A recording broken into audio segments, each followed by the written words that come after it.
Baiklah, Assalamualaikum warahmatullahi wabarakatuh. Saya Asma Sari dengan NIM C1F018009R05 Fakultas Ekonomi dan Bisnis.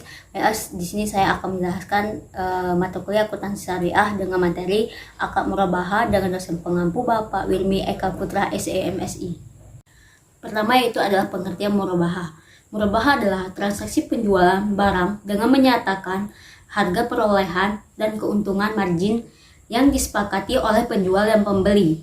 Hal yang membedakan murabaha dengan penjualan yang biasa kita kenal adalah penjualan secara jelas memberitahu kepada pembeli berapa harga pokok barang tersebut dan berapa besar keuntungan yang diinginkannya.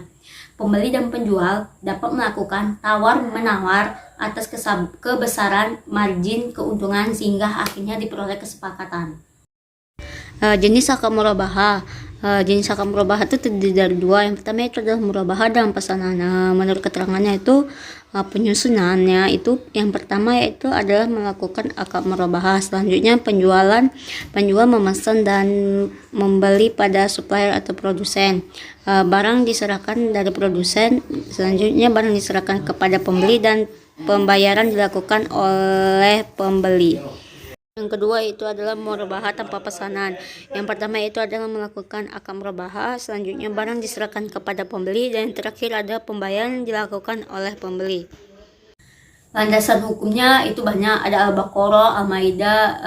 Saya akan mengambil beberapa ayat yang menjadi landasan hukum untuk akad murabaha itu sendiri. Yang pertama itu ada Quran surah Al-Maidah ayat 1 yang artinya hai orang-orang yang beriman, penuhilah akad-akad itu. Yang kedua adalah Al-Baqarah ayat 275. Allah telah menghalalkan jual beli dan mengharamkan riba.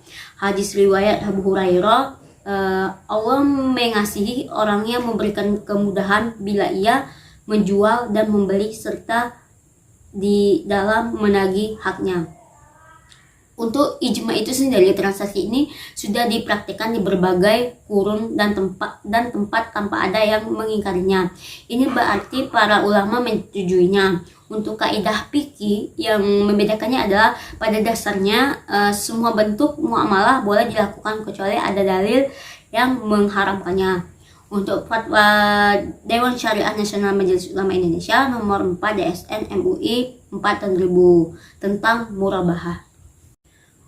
Perakuan akuntansi terhadap akad murabaha sendiri adalah PSAK nomor 102 merupakan sistem akuntansi yang melihat bagaimana proses pencatatan terhadap produk pembiayaan yang memakai sistem jual beli dari pihak-pihak yang terkait menjadi sistem akuntansi yang dipakai dalam lembaga keuangan syariah.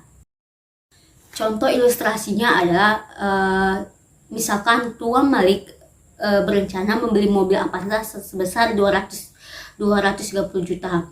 Karena Tuan Malik tidak memiliki uang, maka dia meminta kepada Bank Syariah X untuk membeli mobil tersebut. Bank Syariah X kemudian memesan mobil tersebut, kemudian menjualnya lagi kepada Tuan Malik dan harga yang disepakati yaitu sebesar 250 juta.